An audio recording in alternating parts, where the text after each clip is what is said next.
Final update, I am straight but I am developing feelings for my male friend, and I think he loves me too. I don't know how to confront him. Plus all updates. So Wednesday, we decided to go for a late lunch/early beer at a place neither of us had been to. I dipped out of work a couple of hours early and we met up. It was super casual. I was a mix of emotions anticipating seeing him. I felt a little vulnerable after being intimate with him, which I was, for lack of a better term, clunky with, but that all washed away when I saw him standing in the restaurant seating area. I just became overjoyed with happiness and smiled like a school kid seeing their first crush. We stayed about 2 hours, both got a couple flights of beers, tried new beers that I'd never heard of, ate food I'd never order on my own. James really brings this side of me out that life is too short not to try new things because you never know what you'll fall in love with until you give it a chance. We talked about possibly going to the shooting range either next weekend or maybe just sticking around the house for a barbecue with some friends. I told James the first wanted to start introducing him to some of my friends. Until now only one of my friends has met him and only 2 others have even heard about him, and they know very little about him. We parted ways with a hug when he pulled me in. He did kiss me on my neck. It made my hair stand up and gave me goosebumps. I drove home with a smile and we talked on the phone for about an hour before I headed off to bed. He hasn't texted me yet today but he did open the Snapchat I sent him this morning. Update 5.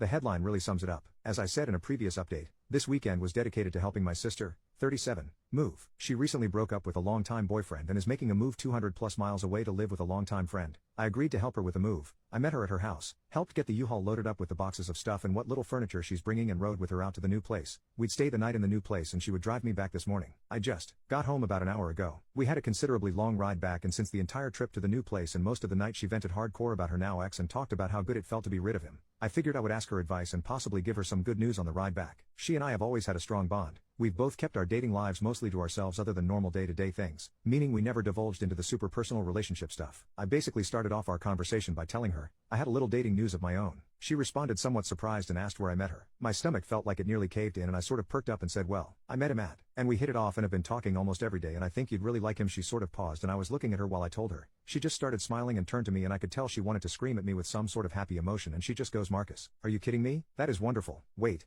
am I the first person you've told? I told her she was indeed the first person to know. She reassured me she wouldn't blab to our parents or anyone for that matter, which I trust she wouldn't. She had so many questions about how this happened. I turned her to the Reddit community, showed her the posts, we read hundreds of comments together. She was in tears over how heartfelt and how supportive a group of strangers could be and how helpful and amazing this is for me in my life. We had pulled off at a rest stop to look over the posts and talk. She was just flabbergasted over everything, in a good way. It felt so good to tell someone about him. Until now I have had you all to discuss this entire thing with, which has been a saving grace, but knowing that this is someone who is a part of my family, somebody I could go on record to say knows me just as well as I know myself. It was so elating. Such a happy range of emotions. I haven't told James that I told my sister about him. He knew I was helping her this weekend and we haven't talked much. I think I'm going to call him and see if he wants to go out for a drink tonight to celebrate. By the way, my name is actually Marcus. Update 6. A number of things have happened over the last 10 days. I called James to tell him that I had told my sister about him. He seemed enthusiastic and really happy to hear how well received it was. We talked about all of us getting together when she came back for a visit. He asked me if I'd like to meet his mom, his only local relative, for dinner at her house the following night.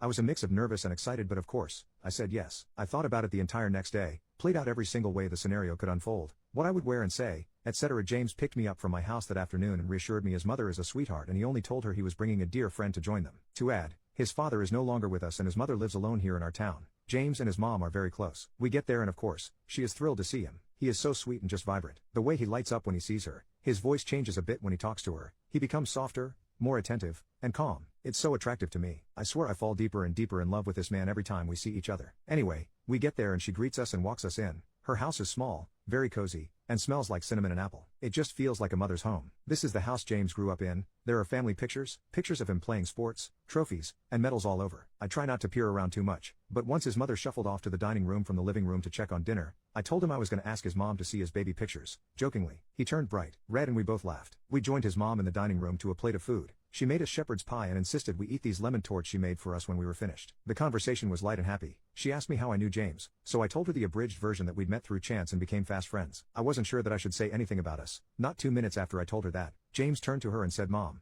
Marcus and I are seeing each other. He beat me at golf so I don't think it's gonna last long. So enjoy his presence while it lasts, and smirked widely at me and we all laughed out loud. My laugh consisted of 90% nervousness. To my surprise, she sort of gasped and said, oh my goodness, you too. That's so sweet. She treated me like a son-in-law. It was so comforting. I breathed a sigh of relief, and we finished eating. I did what I told James the first would and told his mom I wanted to get a better look at James' pictures she had placed throughout the house. She wasted no time walking me through the house showing her little boy off. James stayed behind and cleared the table and washed the dishes. What a gentleman. It was so incredibly sweet to be so well accepted, and welcomed, even, into his family's home, and that she would share stories about him growing up, photos, just everything. James has been open to his mother about his homosexuality and she has accepted that and has been supportive in his life. After dinner, James asked if I wanted to go to his house for a nightcap. Which I told him. I wanted him to come to my house for one since he'd never been there. He was of course on board and that's what we did. We stopped off at Total Wine and got a nice bottle of wine to celebrate what we've accomplished so far, although, I think he knows I'm the one who's hit a lot of milestones in my life with myself and my sexuality. He's certainly happy to be here with me but he knows this is also very new for me. My place,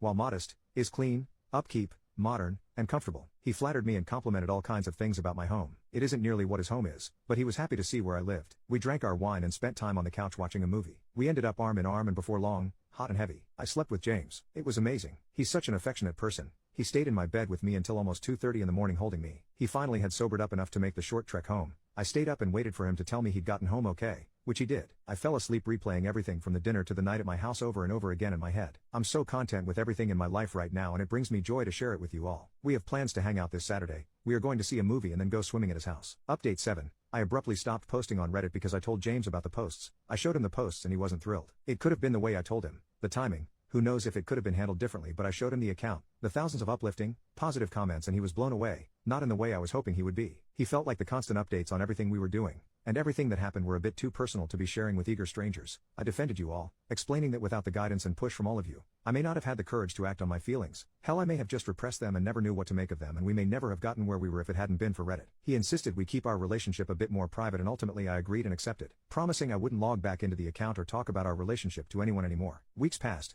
then months and things seemed to be going great until they weren't. I found out that he had been cheating on me with not one person, not two people, but more than 10 times with more than 5 partners. I admit that I had gotten jealous a few times and had asked him about some new friends he'd made and had been very friendly with. He always brushed it off and assured me I was the only twinkle in his eye, but something nagged at me to look at his phone. I had a chance to do it, so I did. He left it on his coffee table and fell asleep in the bedroom. I snuck out, grabbed the phone, and unlocked it. I told myself I would only check messages between him and his new friend. I scrolled through and it didn't take long to determine that my suspicions were right. Loving messages, dirty pictures. It was heart-wrenching. I started shaking and wanted to just run away. Something told me to go through the whole phone so I looked further. Found out he had a Tinder account and another dating app full of messages from men and women. There's no way of knowing exactly how many people or how many times he cheated, but I could account for at least 10 meetups between 5 people and more than a dozen people with dirty texts and picture swapping. I collected everything that belonged to me from his house, pulled my house key from his key ring and took off. He woke up and called me very early in the morning to ask where I was. I told him I found him out. I lashed at him for what he did to me, and he lashed back for violating his privacy by rooting through his phone. I was appalled. I violated your privacy? What about my trust? My heart? Did that mean nothing? This guy I fell so hard for was an absolute monster. When I took a hard look at our relationship I realized he was controlling and manipulative. He'd talk his way around my better judgment and he convinced me of anything he wanted me to believe. For now and the future, I will keep my spirits high. This whole experience has been an emotional roller coaster. It's taught me things I never knew about myself and it's shaped me into a new man. I'm hurt, yes, but I'm optimistic and in high spirits.